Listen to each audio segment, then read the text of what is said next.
Good afternoon, everybody. I noticed that we've still got people coming on board. I can see at the bottom of my screen that the numbers are sort of rolling around like a lottery. So they still keep coming, but let's begin. And I'd like to first of all start the proceedings with a welcome to country on behalf of us all. So in the spirit of reconciliation, the Gardiner Foundation acknowledges the traditional custodians of land across Australia and their deep connections with land, sea and communities. We pay respect to their elders, past and present, and we extend that respect to all Aboriginal and Torres Strait Islanders here today. Thank you and welcome again, everyone.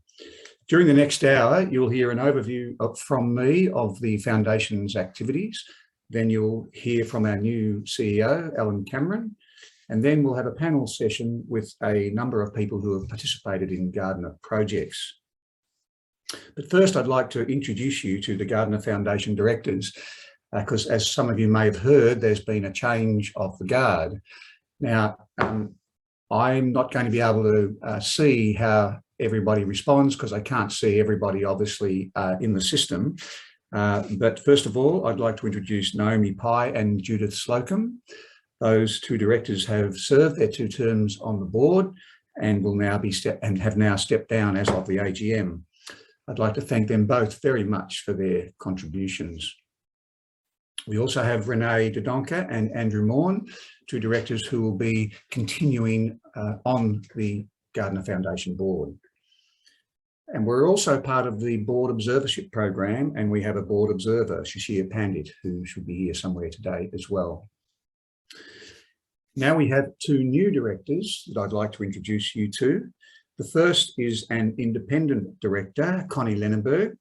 Connie has extensive experience in community development, philanthropy and charities, and it's great to have her on the team. And I'd like to give Connie the opportunity to introduce herself to you, if she could please. Over to you, Connie. Thanks very much, Len. Hello, everyone. It's a pleasure to be joining the Gardiner Foundation board.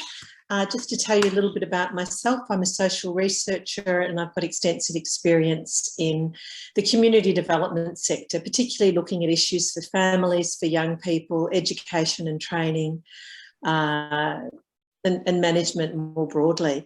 I have worked with a range of organisations over the years, both internationally and locally. My last role was with the Brotherhood of St Lawrence as their executive director. And I've been involved in governance since about the early 1990s, initially with Community Aid Abroad, which is now Oxfam Australia. I was on their board, and more recently with the Monash Sustainable Development Institute and the La Trobe University Institute for Human Security and Social Change. So I am absolutely delighted and honoured to be joining the board and looking forward to learning a lot more about the Australian dairy industry, the Victorian dairy industry. And I've initiated that task this morning with learning some new acronyms. So I discovered that ADF doesn't mean the Australian Defence Forces. And so I think that's a good start, and I look forward to learning a lot more in over the next few months and years. Thank you. Thank you, Connie, and welcome. Okay. We have one other new director who is Aubrey Pallett. Aubrey is our dairy farmer representative. Aubrey comes from Gippsland and he's had a number of leadership positions in the industry. Aubrey, would you like to give us a few words, please? Yes, thanks, Len. Gee, that's a hard act to follow, Connie. But I'm a dairy farmer in West Gippsland. I've been farming here now for nearly 20 years, milking 450 to 500 cows. I'm currently the chairman of Rural Financial Counselling Service in Gippsland, and previously had board experience with Gips Dairy, also previously the deputy chair of Bonlac Supply Company. And also I'm very fortunate to be a Nuffield Scholar, sponsored by the Gardiner Foundation back in 2014. So I'm very much looking forward to being part of the Gardiner story for the next period of years. Thanks, Len. Thank you, Aubrey, and welcome. Okay. There's not only been a change on the board, but our CEO, Clive Noble, elected to retire this year. Clive's had a very positive impact on the foundation, and we've thanked him on numerous occasions, but on this particular session, I'd particularly like to record the whole of the industry's thanks to Clive for his enormous impact on the foundation. We wish him well for the future. Allan Cameron has taken up the reins of the CEO, and you'll hear from Allan very soon. I'd now like to make a few comments on the past year, beginning with our finances. As most of you know, we have a substantial financial corpus composed of investments in diversified assets. The returns from those investments are the sole source of our operating funds. It's a complex, although moderately low risk portfolio that we manage with the help of some very smart advisors. This year, despite COVID, the equities markets have exceeded everybody's expectations. Our target is to grow what we call the corpus annually by the CPI plus 4.5% net of fees. This year, or in the 2021 year, we achieved a 22% return on investment, which is 2.5 times that target. From a start of 60 million in the year 2000, the fund has now grown to more than $150 million, which is $30 million beyond the inflation adjusted value. The fund's invested in perpetuity, as many of you know, and we have a strict formula that guides us on how much money we take out of the fund each year for use in operations. But, you know, it's just such a fabulous asset for the dairy industry to have that there to guide to support the Gardiner Dairy Foundation's functions. There are a lot more financial details, and in fact details of the whole corporation in our annual report that will be available to you as soon as it's tabled in the Victorian Parliament, probably later this year. Moving to some more operational matters. It's about a year ago, almost exactly, that the Australian Dairy Plan was launched. In response, we aligned our programs to ensure that they were directed at the objectives of the plan, and also were investing in concert with Dairy Australia and a lot of other partners that we work with. As a result, we have a significant amount of work going on in community and people development. In fact, we have 10 programs, and I'm not going to talk about all of those, but I do want to mention just a couple if I could.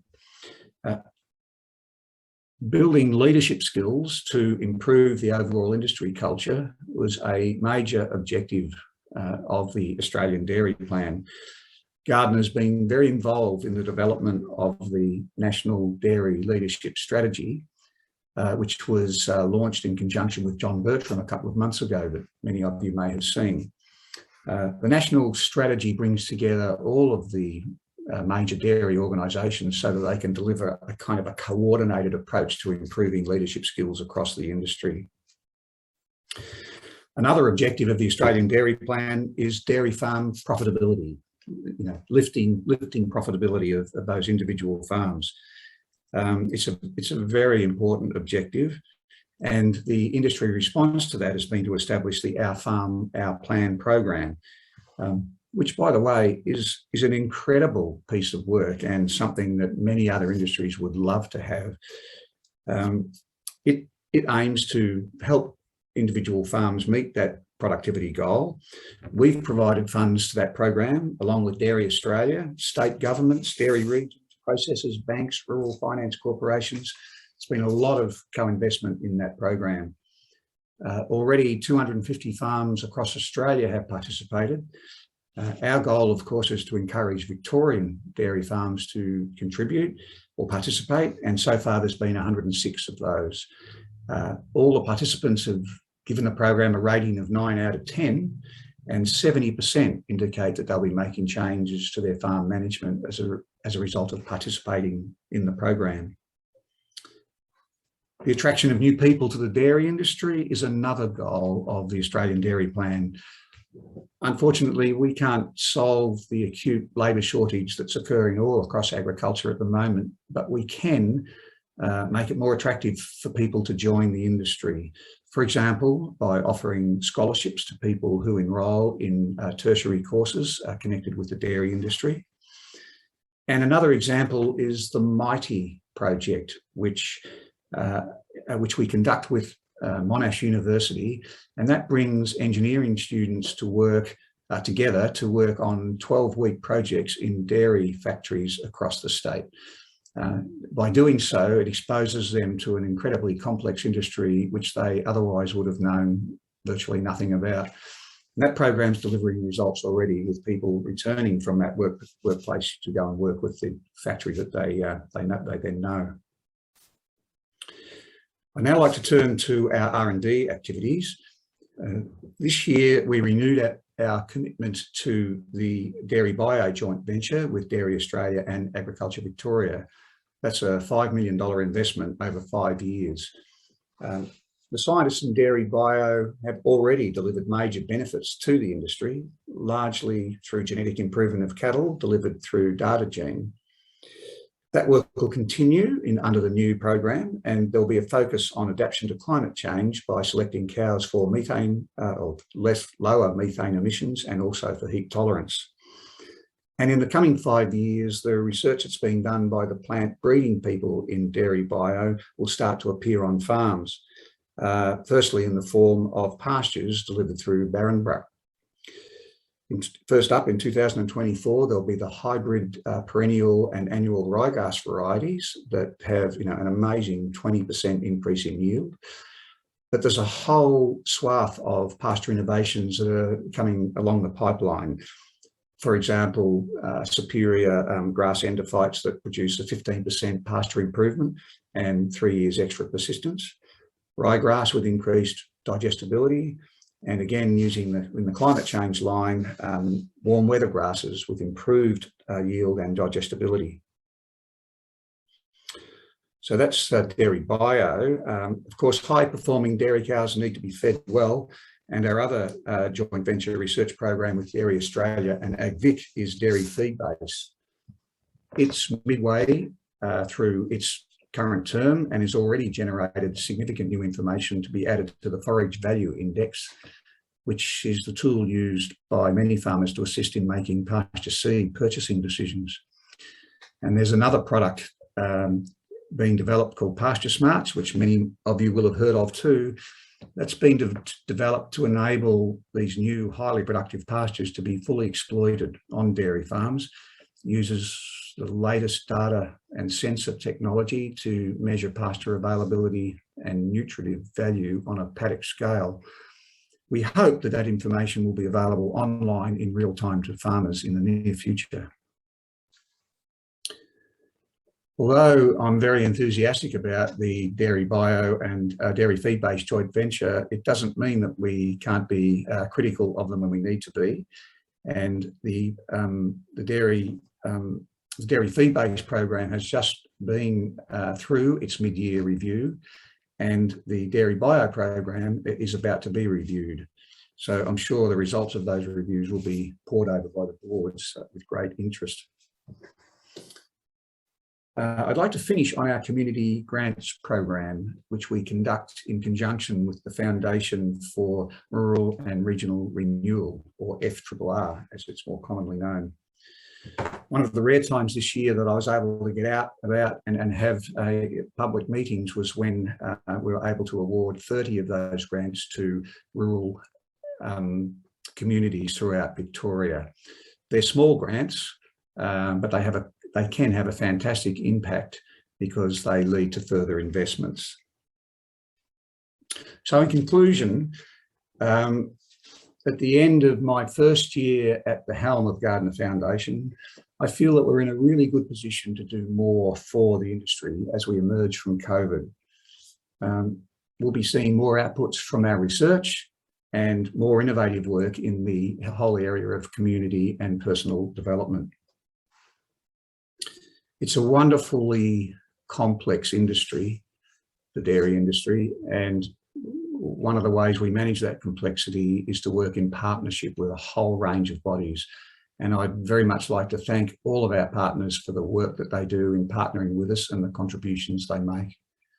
I'd also like to thank the Gardiner staff and directors for all the work that they've done, their adaptability and their flexibility in this unforgettable second year of COVID. Thank you very much, everybody. And now, could I please introduce you to our new CEO, Allan Cameron. The position of CEO was hotly contested, and Allan was the standout candidate.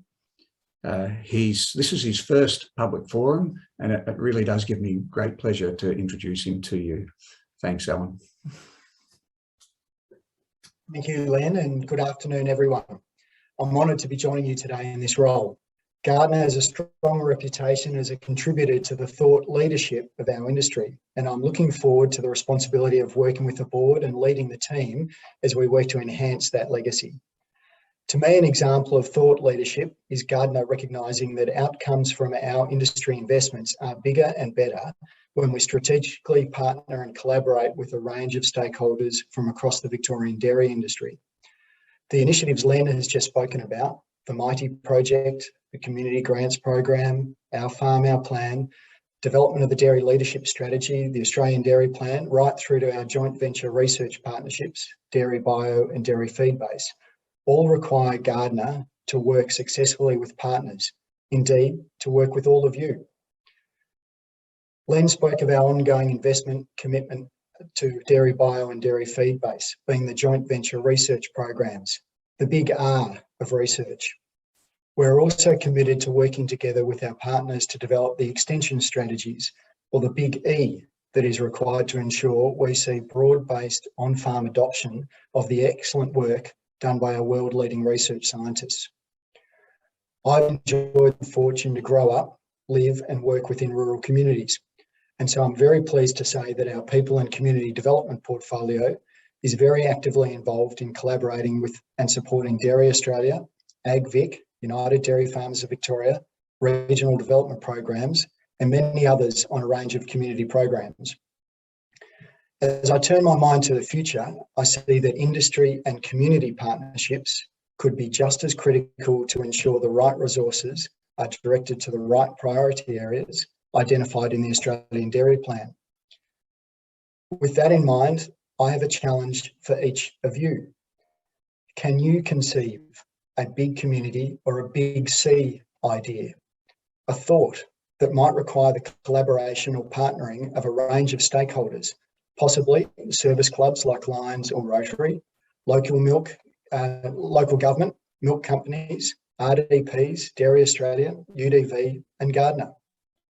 At first, the idea might be developed up in a community, your community, but through the right partnerships and the meeting of minds, who knows, it could get out of hand. With the completion of the Australian Dairy Plan and its commitment to leadership and culture, and the recent launch of the Dairy Industry Leadership Strategy, Gardiner will be at the forefront in planning, initiating, supporting new leadership and people development projects. One such initiative is mentoring. We see mentoring as a critical personal development opportunity for everyone from all parts of the dairy industry, irrespective of your age or the stage of your career. From time to time, we all can benefit from some sage advice or just simply a shoulder to lean on. We are currently collaborating with the Australian Dairy Farmers, National Farmers Federation, RDPs and AgVic to promote and support dairy industry participation in mentoring programs. I'm pleased to report that all our current leadership study tours, tertiary scholarships, industry events and community programs will continue. And we will be looking at opportunities to expand these activities in alignment with industry priorities. Once health restrictions are lifted, the Gardiner team are very much looking forward to getting out and meeting up with our many industry and community partners and friends. I hope that when we do so, not only will we be able to talk about the current programs we're working together on, but the great ideas and opportunities for new programs. In the meantime, please don't let physical distance be a barrier. Keep the ideas and proposals coming in. Gardiner Foundation has a recognised role as a facilitator and problem solver, often simply through bringing people together. Today's post-AGM reception is such an occasion. I know we all miss the opportunity to come together in person and enjoy the benefits of the incidental communication that comes from that. However, I am confident that as you listen to all our panellists, you will hear something that will inspire a thought And who knows, it could be just that thought that contributes to propelling our industry forward. And so now to our panel discussions. This year, our 2 panel discussions will showcase Gardiner Foundation's investment in our People and Community Development Program. There may be an opportunity for questions at the end of the session, so please run your cursor along the bottom of your screen and find the Q&A button. This is where you can type in questions at any time, and if time allows, it will be answered at the end. Our People and Community Development Program aims to enhance the capability of Victorian dairy people, with a focus on leadership skills, development, and the strengthening of dairy communities. Our first panel is shining a light on everyday leadership in action. Each of our panellists are recipients of Gardiner Foundation scholarships and have developed their leadership skills as participants in leadership programs. They demonstrate everyday leadership skills, leading teams, working with communities, and being leaders with and without the titles. I'd like to welcome Roisin Powles, Ross Anderson, and Catherine Byrne. Catherine went on the study tour in 2018, the New Zealand study tour in 2018. She's based in Warragul and spent the first 12 years of her career working on dairy farms in hands-on roles. She is now applying the skills she learned on farm in her current role as a Regional Extension Officer for Gipps Dairy, where she coordinates Young Dairy Network, feed-based extension activities, and facilitates the Automated Milking Systems discussion group. Roisin completed the Fairley Leadership Program in 2020. For the last 12 years, Roisin has been operating a certified organic dairy farm in Gilliston near Tatura. Roisin has a passion for the environment, which has led to her to volunteer with Landcare. She also volunteers with St Vincent de Paul. Ross is currently completing the Australian Rural Leadership Program, funded by Gardiner. For the last decade, Ross has been managing his family farm business near Hayfield in the McAllister Irrigation District in East Gippsland, Hyco, Australia, and has previously been a director of Gipps Dairy. Good afternoon, Ross, Roisin, and Catherine. Good afternoon. Hi. So I've got some questions for you all. Ross, we might kick off with you. How has your thinking about leadership changed through doing a leadership program such as ARLP?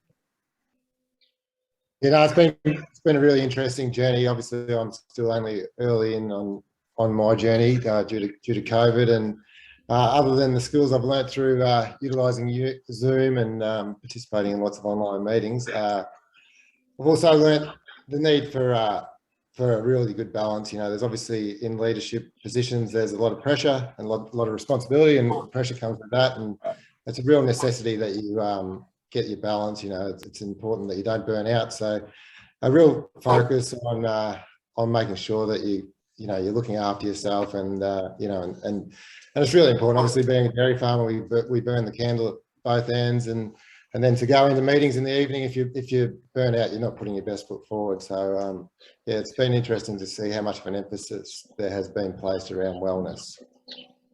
Great. Thanks, Ross. Roisin, how has your thinking about leadership changed through doing a leadership program? Ellen, I think I've got I was always respectful of leaders, I'll say that now, but I think I have a greater appreciation of good leadership now, and of the different styles of leadership, the ones that aren't always at the front along with the ones that are, and the importance of bringing other people's gifts forward to share the load in leadership were the main things that I've got out of it. Fantastic. Thank you, Roisin. Catherine, how about you? How has your thinking about leadership changed through doing the study tour and the leadership program? That you don't need a big title to be a leader, that you can lead in your current position no matter what rung of the ladder that you're on. For me, it was a change in mindset. I mean, I didn't wake up one day and go, oh, I'm going to be a leader, but recognizing that you impact each person that you interact with, so use that knowledge wisely. Fantastic. Thanks, Catherine. Ross, I'm curious, how have you been able to strike the balance? Oh, well, it's been tricky, obviously, with COVID. You know, we haven't been able to get off farm a lot. So, you know, it's taking that time, making sure you're getting enough sleep for a start. Look, it's just the impact of sleep is huge. It's the wonder drug. But, you know, making sure that I get my fitness in, get the exercise in, but also having that balance. You know, part of the joy of taking leadership positions in the dairy industry is that you can spend a day in meetings, and the next day you can be with the cows or in the dairy in the morning or in the tractor, and it really does help. And you know, and it's, you actually sort of look forward to, like for most dairy farmers, the boardroom is not the ideal place to be hanging out, but you know that the next day you're going to be back in the paddock and back doing what you love, and also out in the paddock, you get time to think about your other roles as well. Thanks, Ross. Roisin, can you share with us something that you have experienced in recent times that shows the application of good leadership?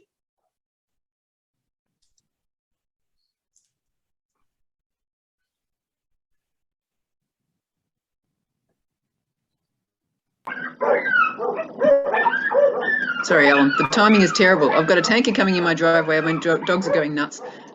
So just in a couple of seconds it'll pass and they'll quiet down again. Sorry, now experience of good leadership. Now the fairly course that I was going through, I think, was a really great example of good leadership. The fact that they had to change, mid-course to something completely different. And I think they actually handled that really, really well. And they gave us skills for a completely changed setting that we're all in. So that was one really good example. The other one that really hits home around here is the job the schools have done.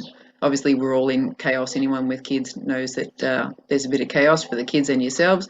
I think our schools around here have done an absolutely amazing job. And again, reiterating what Ross said before about health and everything with the kids. They're making sure that the kids are getting exercise as part of their schooling, and it's all about positive mindset and things like that. So those are two great examples of leadership that I've seen recently.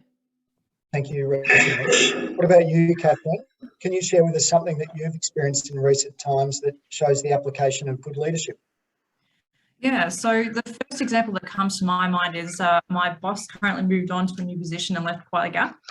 Another person in the team has stepped up to fill in those shoes, even without the title. So this person is showing qualities of leadership through personal development by taking the opportunity, encouraging the team to think innovatively and act on those thoughts, and also flexibility in a time when plans abruptly change. Thanks, Catherine. And do we need to declare I was the boss that moved on? So thank you. Yes, how dare you? Thank you. What about you, Ross? Have you seen something recently in recent times where you've been able to see the application of good leadership? I'm going to go out on a bit of a whim here, Alan, and highlight Emma Germano during the week being bold enough to make a stand. Obviously, as Len touched on earlier, employment and staffing is a real issue for the industry at the moment, and some restrictions that have been imposed are going to make that harder should, we have staff in our teams, both, on farm and also in our, like in our herd improvement team. If we have staff that can't work, then it's going to put a whole lot of other pressure, and there's not a pool sitting there for us to attack and get staff from. So I'm quite, she's copped a lot of backlash for it, and right or wrong, but I think she was speaking for the small voices, so I'll highlight that. Good on you, Ross. Thank you. Catherine, we say everyone is or can be a leader, but most people don't see themselves as leaders. You mentioned earlier about not needing a title. How do we go about changing this?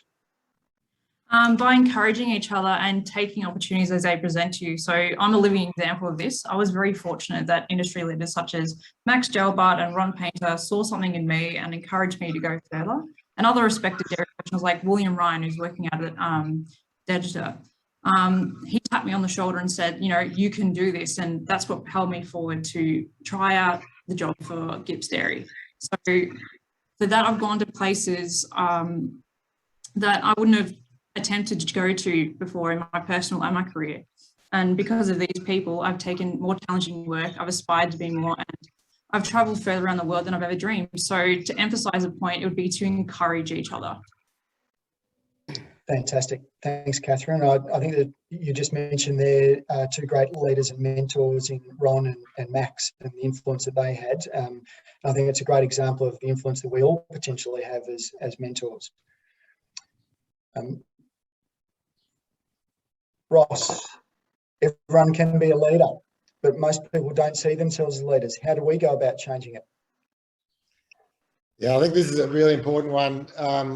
Imposter syndrome is rife throughout leadership. I like what Catherine said about the titles. We don't need titles, but I went to this leadership course and joined 30 other people that also felt like they were imposters. And the sooner that we can get over that, I think every time we're stretching ourselves, we feel like we're not quite, where we are, where we're going. We lack confidence in that. I think it's really important that we are leaders within everything we're doing, whether it's in our families or in our teams, and it's important that we just find some confidence and if someone pushes you forward, there's a reason for that. So I think I'll leave it there. Thanks, Ross. Yeah, I guess I'll just add to that. The leadership courses are an amazing opportunity. So certainly encouraging people, not just to step up to be leaders, but to step up to do a course, because you do come out of those courses with different views on leadership, as we've all said, and recognising that you may well have skills to bring into a different type of leadership you hadn't thought of before. Fantastic. Thank you, Rochelle. Catherine, I'm wondering, in your mind, what are the barriers to young farmers seeing themselves as leaders? Well, it can be an intimidating thought to be a leader, especially when there's more experienced people around you that may be older. But you don't have to be leading by telling somebody else what to do. You can be leading by example. So for me, in my roles, I lead by not taking shortcuts and explaining my actions. So then I'm educating the people around me and hope that one day they can then do that for other people, which creates a chain reaction. Fantastic. Thanks, Catherine. I love the idea of leading by example. Ross, how have you been able to apply your leadership learning, either, for instance, at HICO or indeed on the farm, or in other things that you're doing around the community? Yeah, I think in all the things, you're not a leader without a team. So it's just so important that you utilise the skills and the strengths that you've got in your team. Bring them on, develop them. I always try to liken it to a cricket team. If you're captain of a cricket team, it doesn't mean you're going to win the game because you're the best player. You need everybody to contribute, and for that you need a nice clear direction. And so it's about strong communication, listening, and valuing people's thoughts and opinions. Thanks, Ross. Roisin, should we be aiming to get more women stepping into the leadership roles? I think certainly there's lots of women make great leaders. I don't want to say, I'll say that first off, but I also wanted to say in there, every individual brings something different to any leadership position.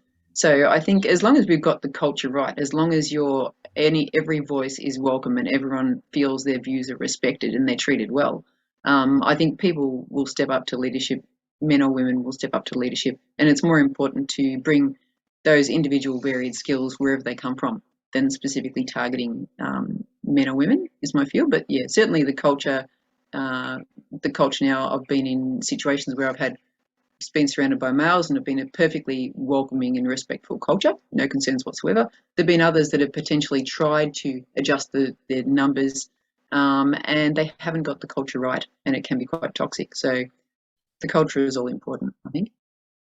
Fantastic. A question from Renee Dodonka of Fonterra. A big part of leadership is to surround yourself with difference. That is, to fill capability gaps and blind spots with a diverse team that stretches and challenges you. It can be hard to hold up the mirror and be honest with what you see. What are your thoughts on this concept? And maybe, Roisin, you might have a crack at that first. Hang on. No, I can't see the question. Sorry, I've done the wrong thing. Oh, there. Well, it's certainly, yeah, she's got it spot on. Yes, you do need to fill those gaps. You do need to recognise the skills in others. Hard to hold up the mirror. I guess, again, that just brings me back to that was certainly something that was discussed a lot in the leadership course. So maybe the best way to approach that is to say that we should be encouraging more people, even if they're not ready to lead right now, to understand leadership and what's involved in it, I guess. Because yes, certainly you're right that the mirror is important to bring out the best in yourself and to be able to bring out the best in others. Thank you, Rochelle. Ross, what's the leadership behaviour you'd like most to improve or aspire to improve, and why? It's for me, it's all about being more comfortable being uncomfortable. you know, again, just even sitting here today, it's stretching my comfort zone. You know, you grow through that, but you know, it's that challenge, and it's that, you know, it's being prepared to stick your head up and you know, fail forward. Success is not final, failure is not fatal. You know, just to be prepared to have a go. Thanks, Ross. And I'd love to keep on going, but in the interest of time, we have to move on. But I was just thinking there's some great points there. Ross, you mentioned the importance of balance. Certainly me coming into a new role with a young family, I'm recognising that that's something that I have to maintain, and health and wellbeing. Roisin, I really like the idea of bringing people forward and putting people forward, and the role of leaders in doing that. And I think, Catherine, that's precisely what Max and Ron did with you in promoting you and encouraging you to see more in yourself. And the stretching, and everyone being required to stretch. And Catherine, I just like the idea that you don't get a title and a change in mindset. And I think as we all try and change culture bit by bit, that we all need to be prepared to help each other and help ourselves to change our mindset. So thank you, Roisin, Catherine and Ross, for joining us today. And thank you for being worthy recipients of the Gardiner Scholarships for those programs. Thank you, Alan. Yeah. All right. So our second panel this afternoon invites panellists who were able to witness firsthand what the Victorian dairy industry has to offer. In July, Gardiner and the UDV conducted a Victorian study tour that took 9 young dairy professionals around the state. The inaugural tour took place over 8 days and saw the young farmers travel across Melbourne, the southwest, northern Victoria and Gippsland. Over the 8 days, the group were exposed to organic dairy farms, robotic dairies, barn systems, and equity partnerships. The tour also gave the group the opportunity to engage with Dairy Australia and local RDPs to better understand the value those organisations provide to the dairy industry. I'd like to welcome some of the participants that attended the tour to the panel. Brianna McLean is from Maffra in Gippsland. She's been an active member of the dairy industry for the past 7 years. During this time, Brianna has developed a true passion for the dairy industry and is now promoting it within schools. Damon Healey joins us from Druin, Gippsland. Damon is fresh to the dairy industry, but he's eager to continue learning as much as possible to improve his skills. Jake Seren is another Gippsland resident from Lang Lang. Jake works as a farm manager and runs his own agricultural contracting business. Jake's lifelong ambition is to own his own farm, and he's already well on his way to making that a reality. Jodie Foster has been involved in the dairy industry since 2016, after seeking a change and a new challenge from her corporate career. Jodie has discovered her passion with animal husbandry and looks forward to seeing where the dairy industry will take her. Tori Boyle is from the Carlisle River in southwest Victoria. Tori currently manages a farm with her partner and has developed a strong interest in pasture management, initiated by her involvement with monitoring growth as a focus farm in the region. And finally, Jane Mann.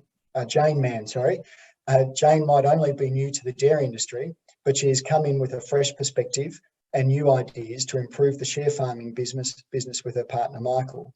In only a short time, Jane has jumped at every opportunity to expand her knowledge of dairy farming and the broader industry. Welcome to all of you. We'll kick off with what were the best learnings from the study tour for you? And maybe Brianna, we'll start with you. What were your best learnings? Thank you. Probably the best learnings I had and took away from the tour was actually how different we all farm in the same state. I'm from MID, so we're irrigation district, and it's just crazy to think that there are farms that don't irrigate at all. Like it's, yeah. And so you've got irrigation, non-irrigation, and like barn cows and feedlot cows, which is obviously very different to what we also do here, as they are pretty much just grass farmers, or like feed, crop farmers, and we're grass farmers. So that for me was very interesting and probably like a good takeaway that I had. Fantastic. Thanks, Brianna. Damon, for yourself? I guess just learning off everyone else in the industry. Like, I mean, we're all pretty young that went on the tour and everyone had such a different story. And just learning how everyone else goes about things. And I just think it was a really great opportunity to do it, and I learned a lot from it. Fantastic. Thank you, Damon. Jake, your key learning?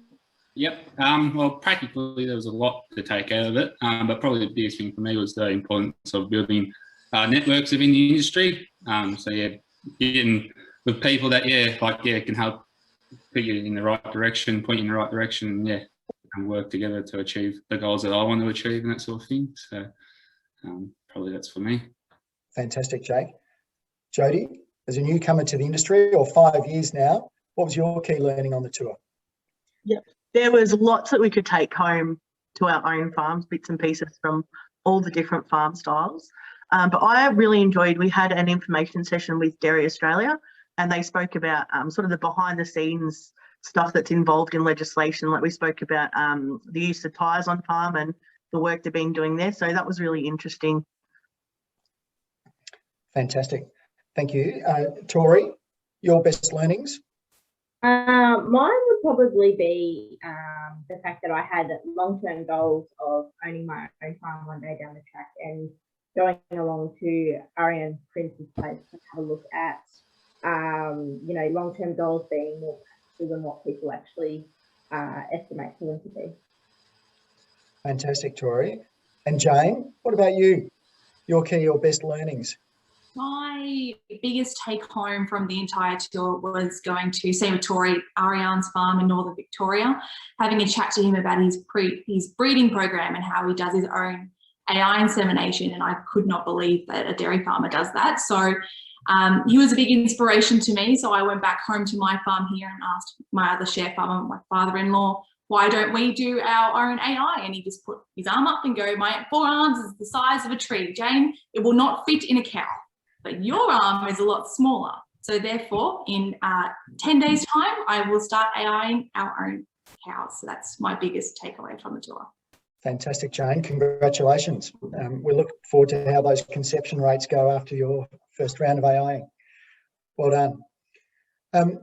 So now the next question I have for you all is, do you have new goals that came out of what you saw and learned on the tour? And Jane, you've obviously shared with us one of your goals, but I'm sure there are others. Tori, you might like to go first this time if you could. Do you have new goals that came out of the tour?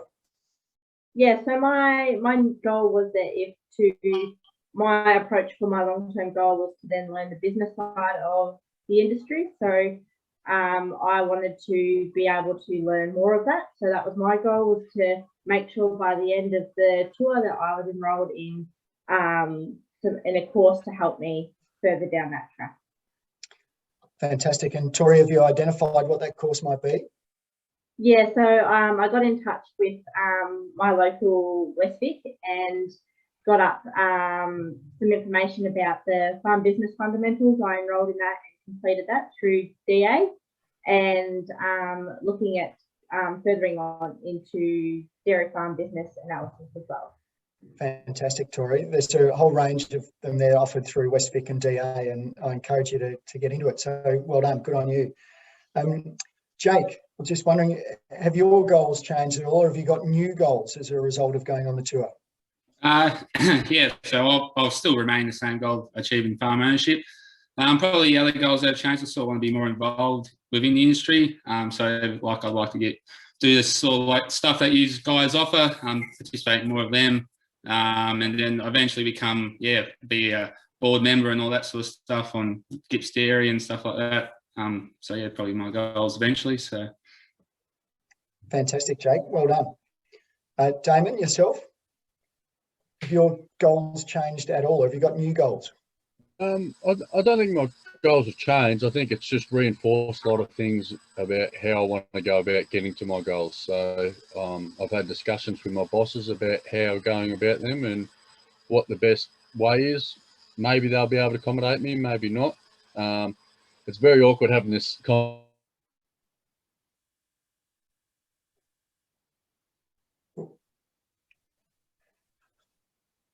it. Thanks, Damon. We lost you there for a moment, or at least I did. I think you were saying it was very awkward to have this conversation. Yeah, my boss was literally right next to me, so she's sitting there shaking her head while I'm talking. So, yeah. Anyway. Good idea. Thanks, Damon. Brianna. have you got new goals as a result of doing the tour?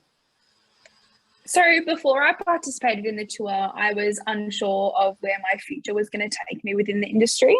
And so my biggest takeaway goal be just to make use of any opportunities that arise for myself, so I can help further my dairy career, my knowledge, and also help further my networking within the industry.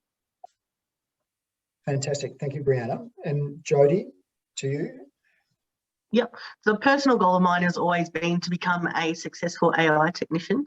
So after sort of hit a few hurdles and become a bit disheartened, but another one of the participants, Carly Weller, on the tour, she's sort of very experienced in the breeding and genetics side of dairy and really encouraged me to stick with it and give it a good go. So I've since enrolled in a Bachelor of Animal Science. Fantastic, Jodie. Congratulations. And maybe you and Jane can compare notes as you go through this the journey of AI learning together. Yep. Good on you. Jane, over to you. Aside from learning how to run an AI program and to actually do the work, have you got new goals that have come out of the tour? Well, prior to the tour, we were looking at putting a feed pad in on our farm. And then after speaking to Tom and Emma Acox just near Rushworth, I believe they are, they said to actually have a 10, 15, 20-year plan to make sure that if you build infrastructure, then you're not stepping on your toes in 10 years' time. So to come out of that, we've got a dairy farm consultant to come with us every month to make sure that we stay on track and we make sure that we achieve the goals that we set out. So we're not looking at 5 years, we're looking at 20 years. Fantastic, Jane. So, sorry, the consultant comes out once a month, and have you gone on then and done the Our Farm, Our Plan program? We certainly have. We've just started it in the past couple of weeks. Sorry, terrific. Thank you. Damon, back to you. Have you applied or are you planning to apply any of things that you learnt while on the trip? You're now applying it on farm. I guess I'd like to, but it's very hard with you know, we milk 1,300 cows and, you know, I'm only one part of the business, but I don't have a lot of decisions to make. But I guess by going on this thing and learning things off other people, you know, if you're going to a farm manager or a share farm, you know, building up my own ideas on how to do it. So I think in the near future, hopefully, that I can implement things the way I would like to do them, whether they're right or wrong. But yeah, at this stage, it's a little bit tricky to do that when I don't pay the bills. So, yeah. Good on you, Damon. Thank you. Jake, have you applied something new as a result of doing the tour? Well, to be honest with you, no, I haven't. It's sort of hard on our farm to apply some of the things we saw. But yeah, I still taken got a lot of notes and that. So when I can get a sort of decent farm that's not underwater, I can apply some stuff like that. So. Just as a matter of interest, how much rain have you had there at Lang Lang, Jake? We tipped out 35 mil today, so a decent amount and more coming by the looks of it. So, okay, thank you, Jodie. And obviously, you've gone off and enrolled in that you know, bachelor. But is there anything else that you're now looking at applying in your current everyday work as a result of going on the tour? Yep. I suppose we identified consistency and teamwork are key areas for a successful business. So one of the dairies that I'm involved with, we've just all gone off and done the cups on, cups off course.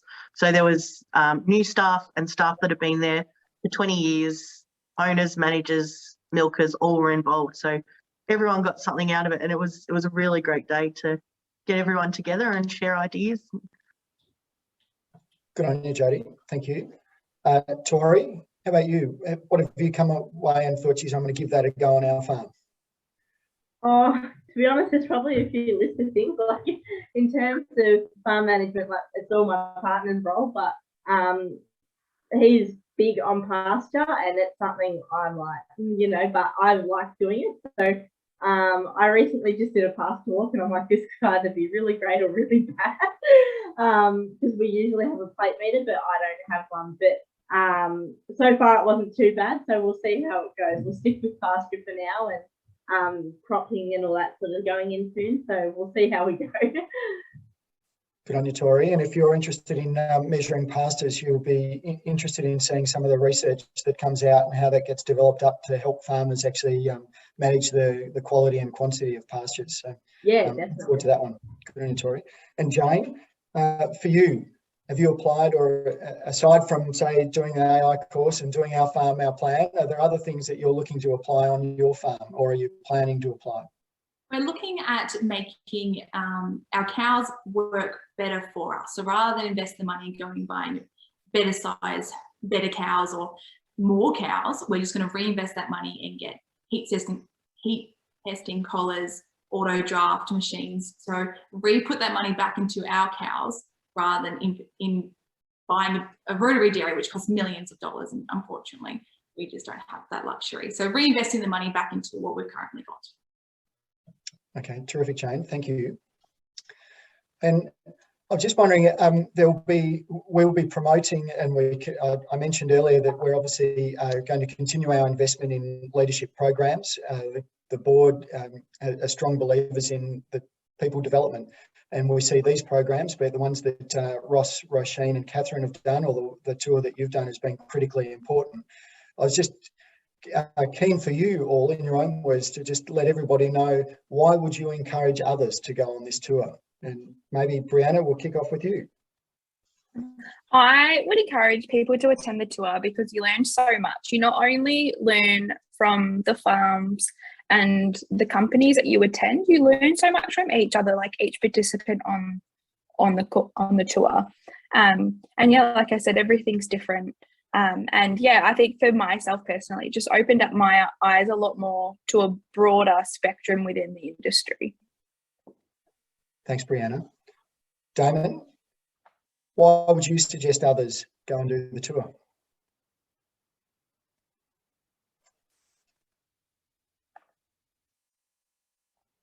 Sorry, I muted myself there before. What was the question again? Sorry.